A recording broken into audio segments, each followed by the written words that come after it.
What's up, y'all? It's your boy, Digital Don AV. Tonight, we're going to recap and talk about the 2025 Florida Audio Expo. Great time. With me today, two people that need no introduction. Audio video, YouTube royalty. Gene DellaSala and Giles McCoy. So stand tight. Here we go.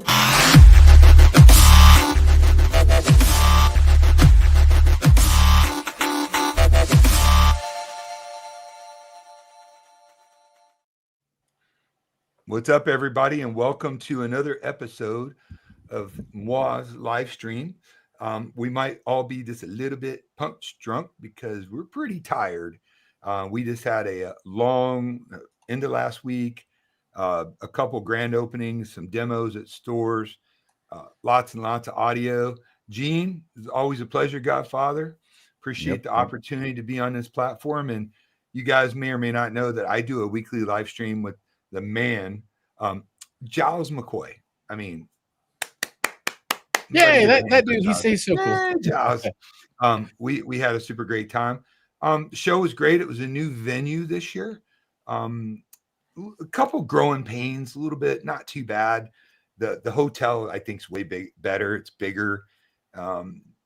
It seemed like a little less vendors this year. I don't think it necessarily was, but it's going to grow. Always when you switch to a new venue. So, Gene, what'd you think about all that, my brother? Break it down.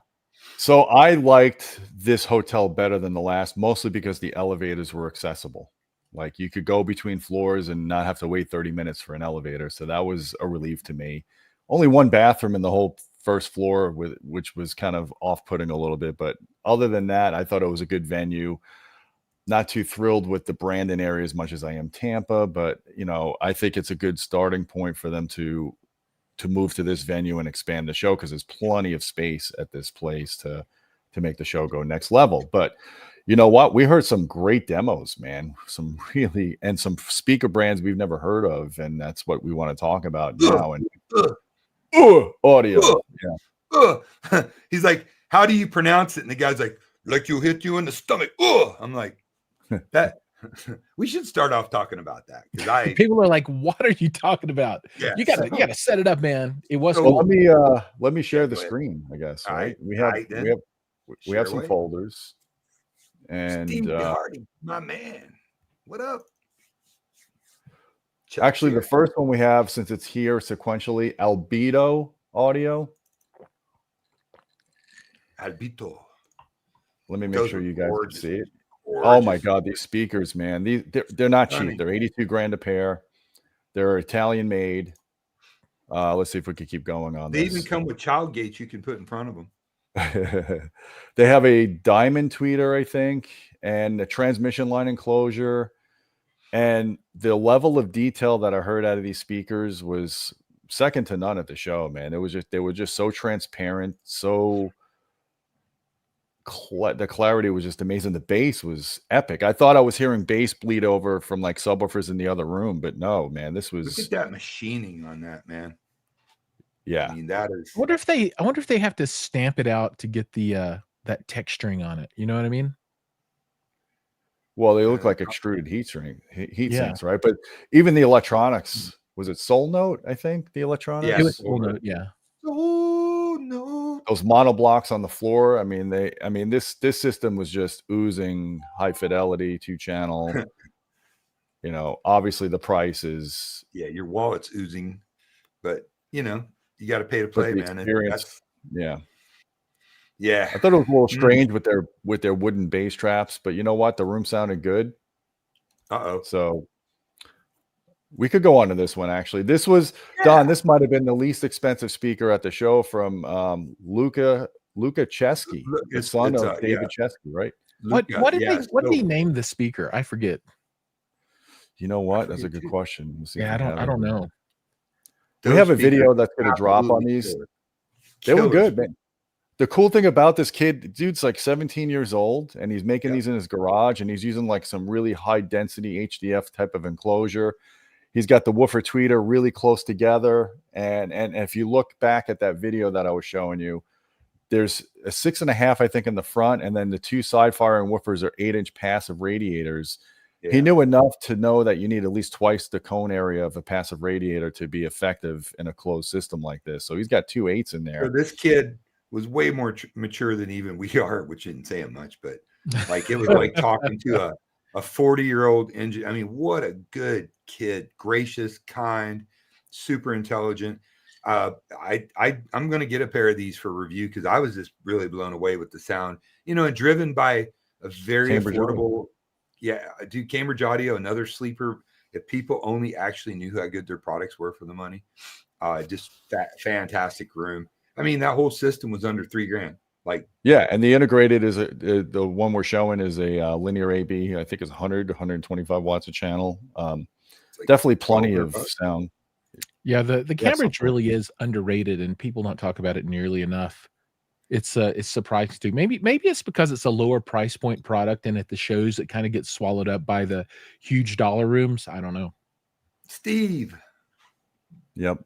So Steve has a strong opinion on the best room so far. Don't tell us yet, because I'm hoping that our coverage will show you, or you'll have your favorite room from our coverage. So full disclosure, Steve's a new friend of mine. He's been over the house, brought a bottle of killer whiskey. Like the dude's just super cool. He's building his own speaker, open baffle speakers with granite faceplates on them. I mean, he's an electrical engineer like Eugene. I mean, just a super cool dude. Was that the whiskey I was drinking? No, that was a different one. Yeah. Or there was a smoked one too. I tried. No, that was Blanton's. That was bourbon. It was. Oh, okay. I got you. Yeah. So I want to talk about my little audio get together at my place too when we're done. Yeah, let's. We have a lot to get through on these, and then we could definitely talk about that. Yeah. So this is the Fidelity Imports room. They had the S7Ts. S7Ts with D15s. I think that's the first time they've actually done demos of the D15s. Michelle turntable. I love the that Italian brand Audio Flight, the electronics. I'm going to be getting in some of those to review. Yeah, the D15s are awesome. I run a couple of those here at home, and they are exceptional subwoofers. I mean, really Fidelity Imports, pretty much every line they have is just killer. Only beaten by the awesomeness of the people at Fidelity. Steve Jane has put together an incredible team. They're warm, they're kind, they're not looking over at what everybody else is doing. They're hyper focused on just bringing music out, man. I love those guys. That's a beautiful finish on the S7Ts. I think that's the nicest one I've seen so far. Really like that one. Yeah, those are Italian, I think, those speakers. Yep, this is another line he carries. I think we're going to be looking at, I forgot the name of it, to be honest with you. That amplifier is pretty cool with the tubes on it. Super cool. See if we get a better look at it here. Yeah, look at that thing. So these were static displays. We didn't get to hear Black Edison. It says S6. We didn't get to hear this, but Edison's medicine. That's all leather wrapped in front. I think those were some of the most beautiful speakers at the entire show, and they're actually relatively reasonable in the scheme of things. I mean, they were. Does anybody know the name of them? I don't know. I do. Well, this is Rourke Audio. Yeah. They have the table radio, and this is an integrated amp actually. I think it's 100 plus a channel, and it's relatively inexpensive, like $1,500 or something like that. It's got the same remote control system all the Rourke stuff has. It looks like a little jog shuttle. So those are opera loudspeakers. Thank you. Yeah, opera loudspeakers. You remember, Don, you remember the jog shuttles we used to have on the Super VHS system? Oh yeah, that thing comes right off, man. It's like the most cool little remote in the planet. Like little dial. That's what that reminds me of. And they had that little integrated with the matching speakers, which I thought was just an amazing looking lifestyle system. And good price too. They're very reasonable. Yep, absolutely. Yep. And so on the other end of the spectrum is the Focal Diva active speakers. These are what, 40K plus a pair? 40 grand a pair, fully active. All the amplifiers are from Name, which, 75 watts of Name's like 150 watts of anybody else. It really is that good. Full calibration system that uses your ears. They're going to have new side panels right now. They've got the cat post scratcher. Actually, they're part of a group that includes Gucci and Versace and whatnot. So the design is very chic to fit into a multitude of environments. Good size, tons of output. Really big fan of that product. Yeah, and this is their new Brillium tweeter. Well, they've had Brillium, but this is, what is it? The M design. So that it's a newer tweeter design for them. Yep. What's up, Scott? Yeah, it's definitely it's based on the Sopra level stuff, I think. You know what? This is the first time I've heard these speakers. I know Teo's got them in for review. I thought they sounded fine. I didn't think it was a great room, to be honest with you. I think they sounded much better in Toronto. They sounded a lot better. Well, they sounded better. So I did the grand opening last Wednesday of Control Freaks, is a local company that built a Focal powered by name showroom, and they were featured there. What a great event that was, by the way. It was just beautiful, great showroom. It was really cool, man. They sounded great. So that Fidelity Imports room really wasn't a good demo room at all. I mean, that to hear the S17s in that room being open to everything, no.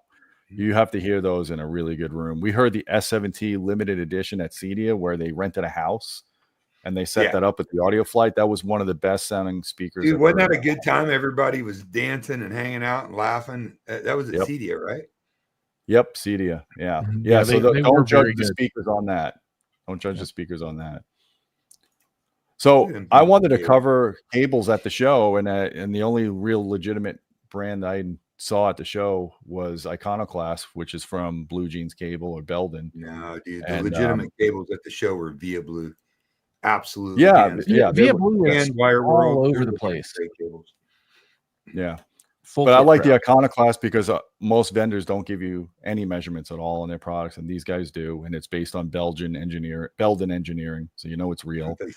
Belgium, like waffles and cables, they make the best. Oh, here's the active speakers from Golden Ear. They just got recently purchased by Paradigm. They rock, dude. They are good. They sounded really nice. You know what's nice about these speakers is they have active bass drivers, so plenty of bass.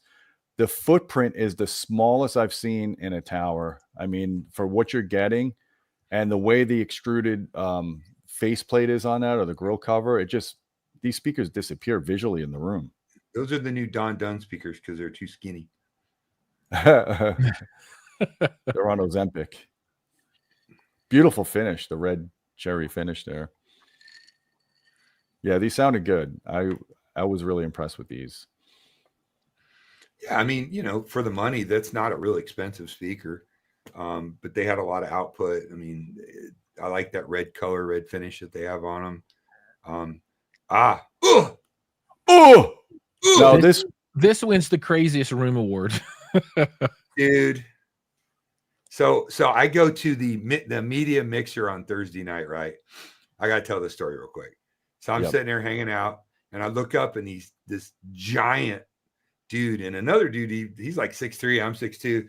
These guys all seriously walk up to me, and they're matching sport coats, and one dude's got a Viking axe on his hip, and he's like reaching. He's like 6'8". Yeah, and they're like, "You Dunn?" I'm like, "Yeah," and they're like, "We like you on YouTube. We want you to air speakers." I'm like, "Whatever you want, sir." I'd have to shoot that guy in the knee, man. I couldn't. He was a beast, but man, they turned out to be great guys. Man, and these speakers just rocked. Let me see if I have that picture of him. Yeah, the one thing that was really going back to that speaker, and then I'll see if I can find the picture. So they have two different speakers that they showed. The smaller ones were 14 grand a pair, and there were cone speakers, right? Open baffle in the back for the mid-range. And the woofer on the bottom, I think, is a 9-inch proprietary woofer, and they have a 3-inch port on the bottom. Those speakers, the fact that they were so far apart from each other, yet we were getting a strong phantom, precise center image and very spacious sound. I'm telling you guys, this is the real deal. It's a Danish company, Norway. I'm getting these in for review. I was really impressed. And then they played the big towers with the big horn on it, which I think is crossed over at 1100 hertz. Yeah, it's compression driver. Those are about 22K a pair, 24,000. They hammer, dude. And they really, it's no secret I'm not a huge fan of most horn compression drivers, but these things were natural. They were clean. I mean, just a great product, man, and just cool guys. I think we're supposed to get each one of those. Gene and I are in for review at some point. Yeah, I'll find when we get through the slideshow. I want to show the guy that was running it with the axe because it was hilarious. I mean, oh yeah, he looked like Jack Reacher. Like he needed an axe. He was humongous. Hey Giles, is that you? No, that's my brother from another mother. This is the SVS room. They had the Prime Pinnacles, the Ultra Evolution Prime Pinnacles. There's like 4 names to them, and then the bookshelf as well. So, and Larry did a great job in there, by the way. He always kills it with his demos. So I got this idea I presented with to SVS and also to Per Listen, because we've had a lot of coverage on their Rendell 1528s, and pretty much every single person has asked me, those are the Per Listens, those are the SVS. So I went to SVS and I went to Per Listen. They're both very proud. They make incredible speakers. I said, look, I've heard your stuff at shows. I've never had it in my sound room. Why don't you guys send me those temporarily, and I'll set them up and I'll give my thoughts on them, And they both were gracious and agreed. They got nothing to hide. They both make great speakers. Oh, there's music.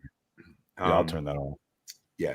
That was at the grand opening. So I'll be able to answer your guys' question. The strong suits and the weaknesses and whatever. There's Giles and Sue Toscano and yours truly.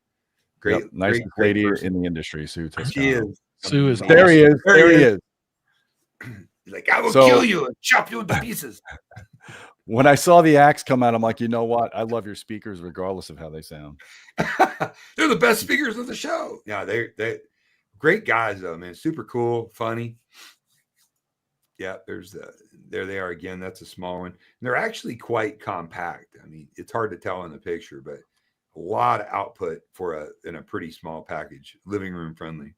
What I loved was their confidence. I'm like, you guys have these speakers really spread far apart. He goes, yeah, we did that on purpose. We wanted to showcase that we could still get you a good strong center and still have wide soundstage because the speakers were really expansive. Giles, did you hear these speakers? I did. I thought they were good. I don't know that I can gush about them quite as much as you guys, but nice, solid, and the imaging was outstanding. I agree with that. Yeah, I love them. Because you like sound bars. I am a huge aficionado of the new Dying Audio $40,000 soundbar. This is Dunn's house. How do we get here? Yeah. That was yeah.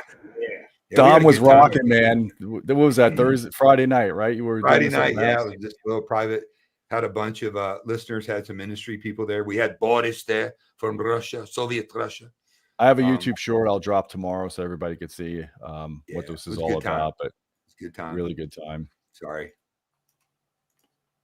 Oh, these are the Chesky speakers. We saw these already. I outside of the speakers at the Chesky room, I really like what he did with the room. He put black velvet up. He gave it a really good ambiance and vibe. You're right. For a low cost. Yeah. I think it was cool. Yeah, it was it was a fun experience just being there, talking to a guy that's in high school that's into audio. We need to get younger people involved in audio, and this kid was really, really into it. So that's a good sign. Now, I did not hear or go into this room, so if you guys did, please share your opinions. So this is the room that had the crazy entrance, right? So I think you walk in, and then there's like all these banners set up that you have to walk around. And the room is like 40 feet deep or something. You have to walk way back to get to the speakers. It was pretty cool. I've got a video clip of it up somewhere, but the speakers were solid. They outstanding, but not anything exceptional that I would say was kind of transformative. Okay, lost you guys for a minute. Sorry. Oh, we're back.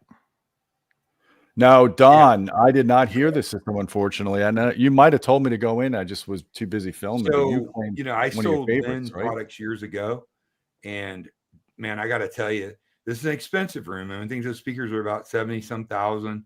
I think the amps are, 40 grand. Don't quote me on that. It was expensive, but man, let me tell you, absolute amazing sound. Probably my favorite sound of the show.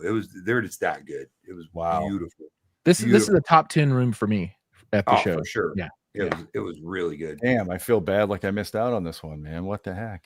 Now, are these the ones that were I can't tell by the photo, and I can't remember because I'm getting old, but there was one room where the speakers had what I'll call negative toe in, or they had toe out. So they were actually pointing away. And they, I mean, I didn't think so. This kind of looked like they were a little toed out.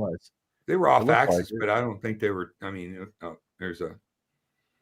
wasn't the show. That was after. No, this was Maximum AV yesterday. We did a event for Maximum AV for Bowers and Wilkins. We figured anybody that was at Florida Audio Expo could drop by around 5 o'clock. We had food. Yep. Gabe was a gracious host. And I'm going to tell you guys, for the measurement Nazis out there that only listen with a CTA 2034 graph and a Klippel, the Tulians? I don't care. And I measured the speaker in room. It was the flattest, most linear Bowers and Wilkins speaker I've measured. But the sound is one of the top 5 best sounding speaker demo experiences I've heard. That's how good it was. Literally, the room was great. It was beautiful. I was not expecting it. I mean, the big Max running it. It was I didn't want to stop listening. We all did. We were all like giddy about it. Even Gabe, who doesn't like anything, was giddy about it. Yeah, it was badass to the badassery level. And the fact that you can get the level of bass when you were playing Ghost Rider and a bunch of other bass tracks, 210s, and they were barely moving. And the amount of output and the spaciousness, the imaging from the sidewalls, everything the speaker did was just pure magic. I've had people walk in and just tell me they would die with these speakers. I mean, that's how emotional the demo experience. It was shocking how good they were. Like I sat down in the first song, I just looked at Gene, and Gene looked at me with that little shit-eating grin that he gets. He's like, yeah. When he has a little tequila, he's like, yeah. Little. I think I had a little too much tequila. Yeah, I've heard these in multiple locations, and they've always been good, no matter where they were at. These are really, really nice. Well, they've done a lot of upgrades for the signature version. So they've upgraded the bass drivers. They've upgraded the bracing on the cabinets, that metal top plate. The crossover has been completely redesigned. So crossover guy can't make this any better than it is because it's in its own extruded heat sink in a compartment on its own. So don't send these speakers in for crossover upgrades because I wouldn't do anything to them. No, they're perfect. And the blue finish on them, man, was just wow. Look. Yeah, I love blue speakers too. It's an elegant blue, you know. Elegant, yeah, not shouty. Yeah. I mean, B&Ws, you know, to be fair, can be a little bit shouty in your face. You know, like some of them in the past, the D3s, all still good speakers, but not my favorites. These things take their place among my favorite speakers. And that was really, truly one of the coolest audio experiences I've had. And that's a lot. I mean, even Gene concurred. Really definitely. Cool. So I also got the 805s in, and we brought them into a separate room. These are the signature editions as well. I thought these were tonally way more forward treble wise, and I measured that as well. They definitely need a sub to balance them out. So we put in the XR11, the Paradigm XR11 to balance out the sound in this room. But it was really hard. A little forward, a little more maybe with the sub dialed in with them. It might have been a different game. You know what I mean? Yeah. It was hard going from the 801s to the 805s. So that was about $35,000 harder. Yeah, it's hard to go from those to anything. Interestingly enough, I don't think Bowers has a version anymore where it had that bigger woofer, right? The single, like the old 800 series used to have a single 12-inch driver. Ugly. Ugh. Yeah, these are way better. These are way better. Yeah. Oh, this is Don's. I just want to show this real quick because you have like toxic plates in your house. They're not toxic. It's called uranium glass, and there's not enough uranium in it to hurt anything. But you put it under a black light, and that was the little event. We had about. So you're saying your home glows under a black light? All right. I probably glow under a black light too. Yeah, 20 or 30 years it adds up, but right now you're fine. Oh, whatever. It was awesome. I got vax, so I'm okay. No, it was a great event, man. We had Joey cooked up a bunch of great food, and everybody was cool. You know, that's what I love about the audio community, man. You know, I just had friends, followers, whatever you like. Me and Giles were talking about that. Fans, followers. I hate saying fans because that sounds pretentious. Just call them friends. Just call them friends. Yeah, I had a bunch of audio friends I met. If they're at your house, they better be friends. Well, yeah, they better behave at my house. It's going to be a bad day for them. But I'm just saying, everybody was cool, man. Everybody was gracious. We had 4 different systems playing. I'd put people in my office. They could hear the RBHs, and I tell you, a lot of people, I couldn't get them out of the office. They're like, "Oh my God, these are amazing!" It's like the 61AXs I reviewed in a near field. We had the Dollies playing with the Amped America. We had some Via Blue cables, and we went and hooked up the Wire World cables, which were amazing. We had Boris doing his demo. Boris was doing a demo. Then the focals in the bedroom. It was really cool. Yep. Someone's asking, how is the XR11 sub? I love the Paradigm XR11 and 13 subs for the size that they are. They are just really good. Yeah, really good. And they're ribbed for your audio pleasure. They are. Not impressed with the Onarius room because the music didn't flex as I it was. I mean, their speakers were stunning, but there's plenty of not so impactful music to go around at the show, just like there is every time. There was a lot of Smelly Cat playing. I mean, I tried to hear a couple of different demos for this one brand I tried to do a video for, and they kept playing chamber music, and it was like, okay, try not to put us. Nobody wants to hear that anymore, dude. Most people want to. I mean, we all listen to that jazz and that very accurate music at low volume sometimes, but most people want to rock out, dude. They want to hear like stuff, That's what I want to hear. Beethoven Symphony in C major, hung down low, and a Chesky recording. So I don't know if we covered the best demo room that your friend Steve heard, but what was the best, Steve? Break it down. I trust his opinion. Yeah, I'm curious what everybody else heard. Come on, Steve, break it down. Anybody that was there, report back what you thought was the best. Joseph Audio. Did any of you guys go see Joseph Audio? I've known them for years, so they've done that. Which one was that? I don't recall. I went to every room, but it's just not sticking out to me. The third floor. Their big marketing thing is their infinite slope crossover. Mm-hmm. It's all analog done, but they have like a proprietary circuit that gives them really steep roll-offs on that, so for better driver integration. I've heard their stuff at many trade shows. I've never had a bad experience with their stuff. I just never got them in for review, but maybe we should look at them. That's a good point. That PMC system was really good. I mean, not for a very small print. Again, I've always said size the speakers to the room. Don't put giant speakers in a little room. There was a lot of that. I guess that's what they had, but that PMC was about perfect. The bass was just with that transmission line design they used, and that was a little higher end, and they're one of their newer models. And man, they never fail. That was really among my favorites. So the PMC room was his favorite. Yeah, I missed that one, unfortunately. Yeah, PMC had my top 2 rooms. Yeah, so their big ones were my number 1, and then their mid-size. They had 3 rooms, I think, and 2 of them were in my top 2. It's just I was amazed. I like the because we spent a lot of time, and we were in there with nobody in there, and they played a bunch of different songs for us. Yeah, I actually kind of like those cheaper ones that they had. I thought this for their size and the footprint. Well, that's my favorite. I like both of them. The ones with the horn. I love them. Yeah. They played at ungodly levels. That's more of a Dunn kind of speaker because it's a hammer. No. I was looking at the little ones, and Gene came in and cock-blocked me and said, "I want the little ones." I'm like, "All right, I'll review the bigger ones." I ain't kicking either one out of bed. It's rare that I have the motivation to say, "I want this speaker right now for review." Oh, I know you never do. Yeah, I connected. I bonded with that speaker. Yeah, I got to say that Lynn room, man, just really moved me. I spent some time in there, and it did. I mean, again, a lot more money than the PMC room with the esoteric. But this, the Lynn monoblocks with the Lynn streamer, Lynn preamp, they had the Lynn, $60,000 turntable, which they played some vinyl on, which was just stunning.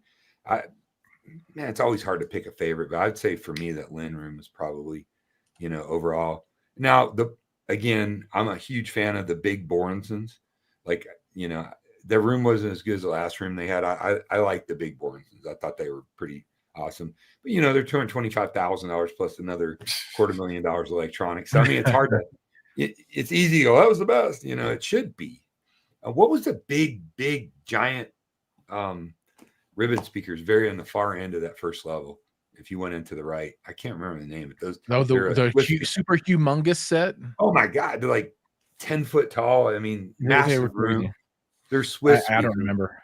Yeah, it was a almost $1.9 million room. Is that what Steve is talking about? Is it the Clarisis or whatever?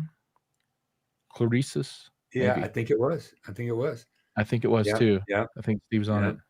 Yeah. I mean, I didn't really get, it's so big. I mean, it's just not an intimate listening environment. It was like going to a concert hall. You know what I mean? It was the biggest room I saw at the hotel. Yeah, Steve agrees. Yeah. So yeah, those were interesting to look at.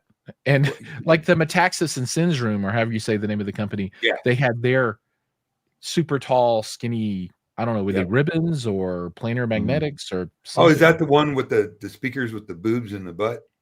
Right. Yeah. And they were like the room was like super that, shallow. They had the headphone stand, the amplifier. Yeah, they had these. That was last year. They had that again. They had that this year too. No, they had some big ribbons or something in there. To be honest with you, personally, and I don't want to offend them, but I thought it was kind of ugly. Like I wouldn't put it in my room. It looked like Legos. I mean, sorry, you nailed it. And the other ones, you there was no human anatomy on these. Yeah. Well, the other thing that looked like a Klingon warbird. Remember, Gene? Yeah, from last year. Yeah. One brand we have to check out in our own listening space is the Diptyque. Oh, those had surprising bass. They get down low for that type of speaker. They are crazy. Those are French speaker. I think, doesn't Steve import those? Those are Fidelity. Fidelity. Yeah. They have a small version now. Well, small. It's a floor standard, but it's more manageable panel. I'd like to have one of us check those out. Monacoustics. I didn't even see Monacoustics there. Maybe I didn't look hard enough. Oh yeah, because they probably didn't pony up and buy a demo room. They were just on the side hall or something. Oh, stuck in the hall. Oh yeah, the guy had them in the hall. You're right. I remember that. I did. They put baby in the corner.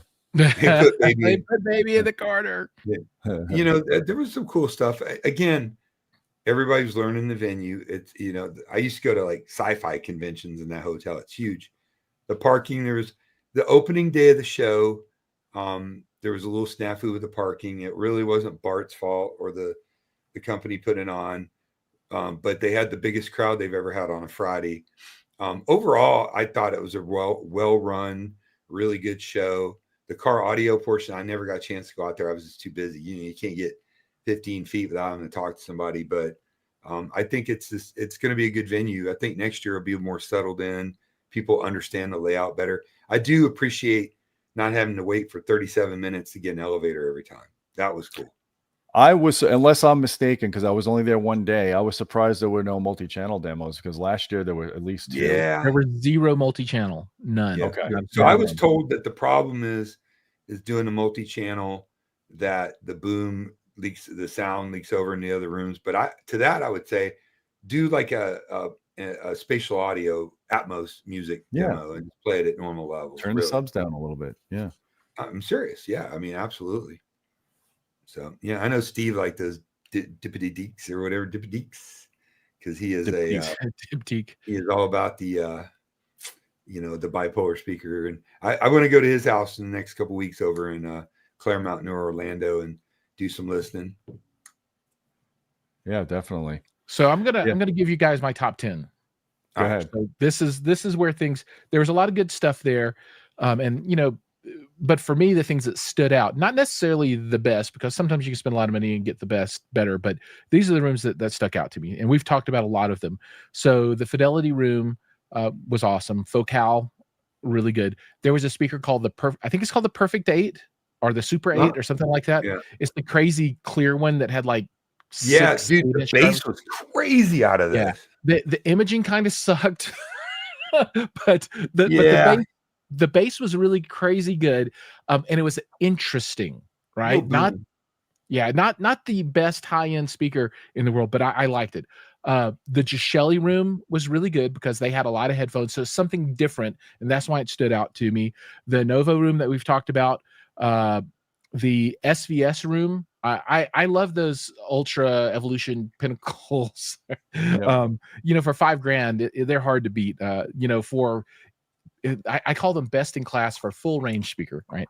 The Lin room, and then the 3 PMCs, which are playback distribution, really good. And the advanced Paris gear that they had, I thought was really good too for a low cost kind of. It really was. It was gorgeous, wasn't it? Like that Yeah, advanced it was, Paris just looks it's like beautiful. It's $1 beautiful, million.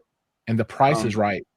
So I heard these like really cool wooden speakers to transcend. It's a guy out of Indianapolis. He's an engineer and he builds them all himself in the wood. And they had like these really cool slopes to them and angles and whatnot. I thought they sounded really good. I spent a little time in there when we got him to stop playing classic rock. You know what I mean? Do that. So we might talk to him about doing a review of those. Super, super nice guy.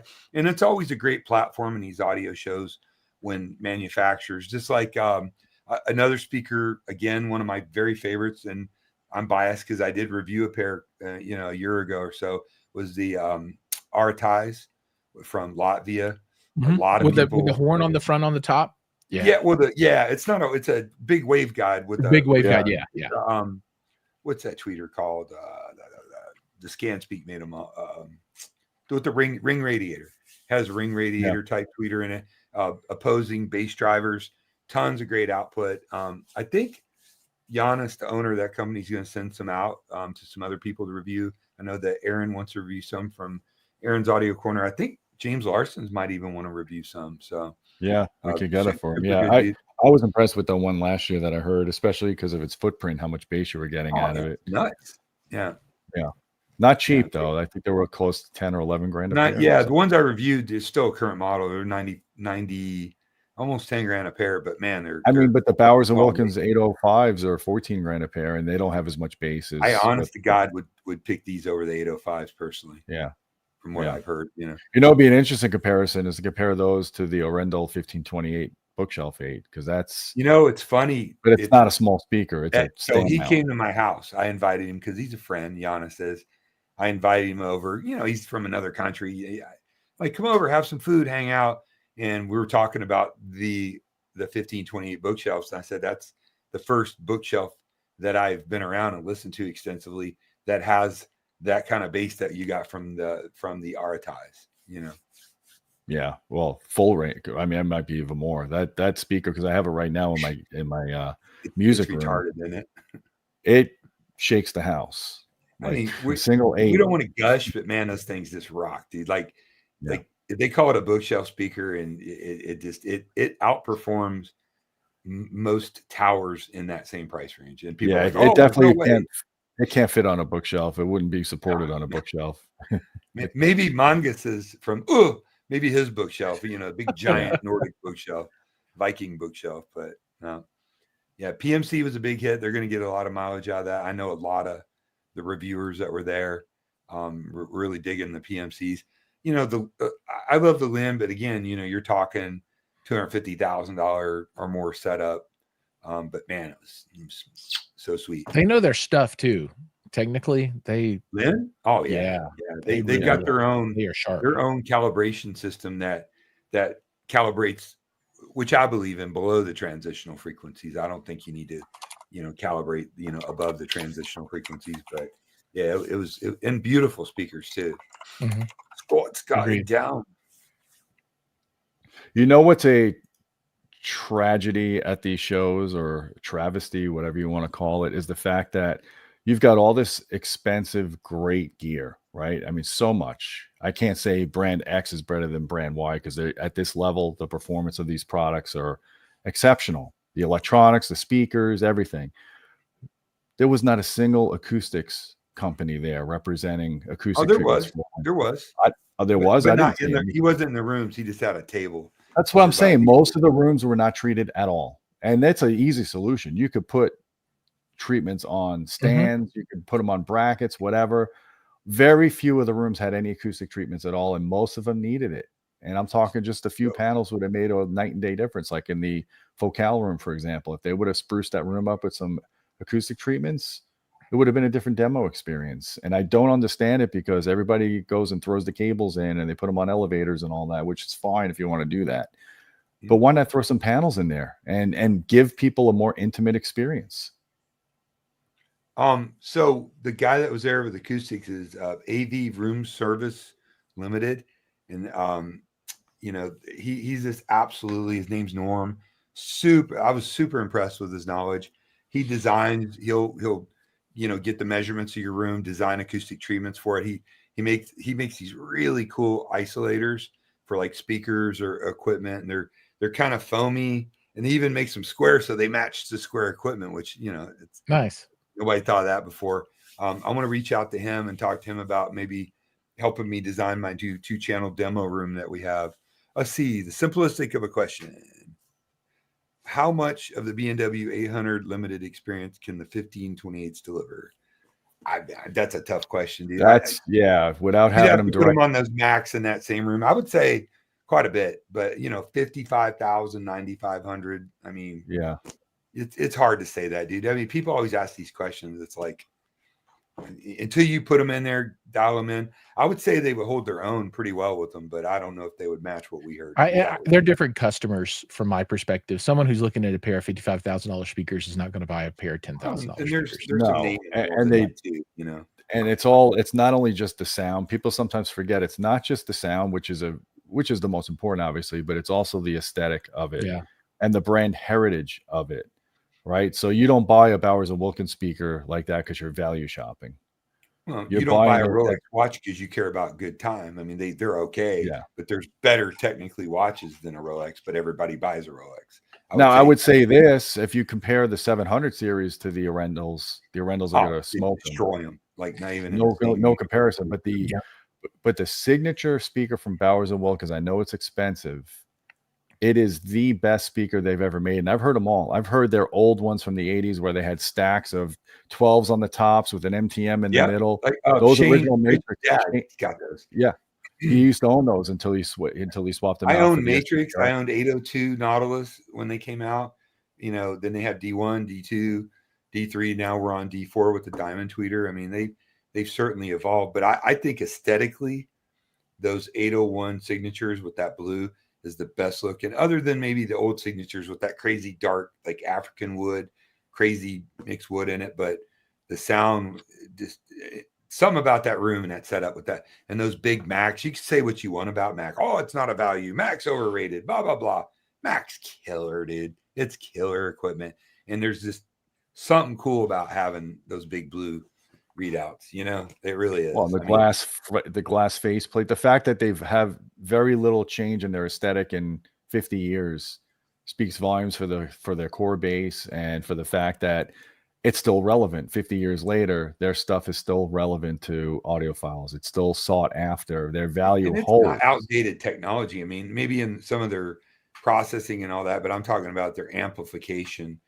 I just did a Macintosh training a few months ago, and I was pretty impressed with some of the stuff they have. It's cool, man. I mean, it's premium price, premium product, pride of ownership. It's Harley Davidson audio. It's American. You know what I mean? It's like, you either get it or you don't, you know? Yeah. And it's pretty close to the top performing stuff, man. You're splitting hairs really. So that's all I say. It's iconic. It really is. It's iconic. It's iconic. Yeah, it's iconic, man. You got to pay to play. Yep. So it was fun. I really had a great time. I am just like crypt keeper tired. I'm going to go sit in my coffin and some Transylvanian soil for about a month. So it was super cool. I'm beat too. That's all I have for the show. So if you guys we might be a little boring tonight. We just want to do a recap and you guys heard my favorites. But you know, even outside of that, all of the Audio Group Denmark rooms were awesome, right? All that stuff's just super, super good. You know, it's just, it gets down to what was catchy and what caught your eye and what sounded good in that moment, right? But tons of good gear there, and that's the. I mean, I was hoping they would put measurements on every door, because then I would know if I wanted to listen to them or not. Yeah, just by looking at the graph. Otherwise, you just avoid it, right? You just walk by. Nope. Well, that's it for me, guys. So. Yeah. Yep. Me too. That's all I got as well. That's all I got to say about that. Any last questions from the Peanut Gallery? Anybody? Guys, girls, ladies, gentlemen? See who reviews the Atlantic technology. How is that some brands don't get enough review samples out? I've heard those speakers. I didn't really particularly care for them, but They're I mean, not maybe good. They did they're not design those well at all. I'm sorry. they're okay. I think they're big. I think they just don't want to. I don't know the answer why. There has to be a strategy that they have. They want to get some reviews out there, but I don't think they want to get too many out there. The speaker's okay. I think that company is not great. No offense, but because I was putting their original THX system in the late 90s, early the 350. Remember that, Gene? The whole system. That was actually it was the first killer. I mean, it would compete with the M&Ks and some of the other ones. Then they kind of went up and went up. Then they kind of, I don't know what the deal is with that speaker. It looks cool, but I just heard it and I was like, really? Come on. Like the biggest issue I had with them is, they had a bass reflex design, right? And it was running passive radiators, which is not acoustic suspension. That makes no sense why you would have passive radiators and acoustic and a ported design. Yeah, it's like all these drivers and only a couple of them are active. And they were referring to things incorrectly, and I don't know that kind of. I don't think they didn't have the original. They didn't have the engineers that used to do the old AT stuff present for that design. I don't even know if they're still owned by the same people. You know what I mean? Yeah. Yep. The Fisher and Fisher speaker. I don't remember seeing that. I went to the room, but I don't remember that it was a Fisher and Fisher speaker. MBL is always good. MBL is always really cool. They always do a beautiful room, man. They put so much effort into that, man. It's exactly the same. I feel like they teleport the room from show to show. No. I did talk to the people, and I'm like, I thought those are real live trees. They rented trees to have in there. I just always think the room's cool, man. Look, MBL is one of those things you love it, or it's cool. I mean, it's a conversation. I never got into that brand, man. It looks like the robot from Lost in Space every time I see it. Does it? Yeah. Or Nomad from Star Trek. I don't know. I never got into those speakers. MBL. MBL. Wrong robot. Danger. No, I liked them, dude. I really did. I would review a pair, but I'd be scared to death, man. Like, here's a $200,000 pair of speakers, and you bend something, or they're gonna send the German mafia after you, man. But I don't dislike them. The problem is that MBL. At least I haven't been to the after hours, but they're always playing Smelly Cat music, dude, for old dudes. You know what I mean? Like let's throw on some Ghost Rider. Let's throw on some, some Beyonce, her country album or country album. Yeah, well. I got one last comment before I have to take off. So Anonymous Advice asked about the Ultra Evolution Pinnacles and why I call them best in class full range speaker. So for $5,000 shipped for the pair, shipped with all of their normal SVS returnable and blah blah blah. When you think about them without a subwoofer, run full range, I don't know of anything that can beat them holistically at that not in that price range. At that price, running them full range, they are absolutely stunning. They sound good. They're solid speakers. They're not the best sounding speaker that I've ever heard. Of course, they don't cost $80,000 a pair either, right? In their class, they are superb. If you got $5,000 and you need a pair of towers and you're going to do anything else, just towers with your electronics, I don't know. There's nothing else that I can think of that I would buy to replace them. I've only heard them at shows, so. SVS is gracious enough. They're going to send me a pair of the big ones and a center. I'm going to recruit a small army to help me take the Arendals temporarily, move them out. I'm going to put the SVSs in and dial them in and talk to the guys at SVS. They're a great company and great people. I just want to go on the record and say that they really are. And and I told them an idea, and they're like, "Oh, we're not afraid of nothing. We'll send you a pair out next week." I'm like, "Well, give me a minute." But then I'm going to get some per listens because I love those guys, and I've heard per listens a lot, but never in your own room. You're never going to get the feel for a speaker like you get in your own sound room. Does that make sense? Like just spend time with them and listen, intimately listen to them. So I'm excited to do that and then report my thoughts back. I'm think it's all going to be pretty close. I don't know. Those 1528s are just stunningly good. I know the per listens will probably, we'll see how they hold up, man. I mean, Shane Lee got a subwoofer. The son of a, because he begged for it. Did he? He begged. Yeah, he begged to have his name SL put on it. Oh, please give me some. Yeah, he didn't beg for it. No, Shane's cool, man. I don't know, man. I'm excited to do this. It's just gonna be imagine, dude, I already have no room in my garage from boxes, literally. Yeah. If anybody needs some boxes for sale, let me know. I got you, man. Yep. Well, I think we're wrapped. So, Don, it's your show. You could close it out. That's right, everybody. Nick, same bat time, same bat place. Tune in. So I've got some really cool stuff I'm working on. I'm going to have Aaron from Aaron's Audio Corner back on. I'm going to have Giles on all the time. We're reaching out to Danny Ritchie. I was going to try to do Aaron, Danny Ritchie, and Gene and just put them in the ring and eat some popcorn. Right? I think that'd be fun. I want to have some cool subjects we're going to talk about. I've got some really great texts like, Logan, who you got to know and you kept calling him Lucas. The tequila was calling him Lucas. And then our brother, Brian Hagar, who everybody loves. And we're going to talk about, how to run wires in your wall, like useful things for you guys that you may not know how to do instead of running wires up the outside of the wall and putting them ugly strips on them. Maybe we'll shoot some videos and then show them on here of how you fish wire. Or, what drives me crazy is somebody hangs a TV and they got wires hanging out, right? We'll show you how to fish wires up a wall and stuff like that. And if you guys have ideas or things you would like to see, within reason, instead of just brand A, brother, and brand B, come on. But if it's useful questions, we would absolutely love to help you out. I mean, that's what we're here for.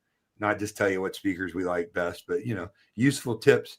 We're going to talk about acoustics. But one thing real quick that is really important, and I'm talking to Aaron, I'm going to try to get Jay Yagi on because of his medical, scientific training, and Gene on because Gene's been convinced of it, is how the lighting, temperature, seating, how your environment that you listen in affects the sound quality.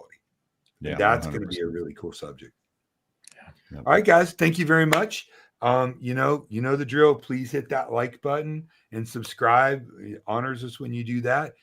Check out patreon.com/Audioholics. You get access to Gene, maybe not too much, but you get access to Gene. And if you have questions and whatnot, Gene's still doing his consultations. He loves doing that. So, hit him up. And listen, love every one of you. I always say it. You giving us your time is the greatest gift that you can give. It means the world to me. I'm just this big hillbilly from Kentucky, is very honored and fortunate to have friends like Giles and Gene and Teo and Matt and all, James, the whole crew. Love you. Until next time, keep listening.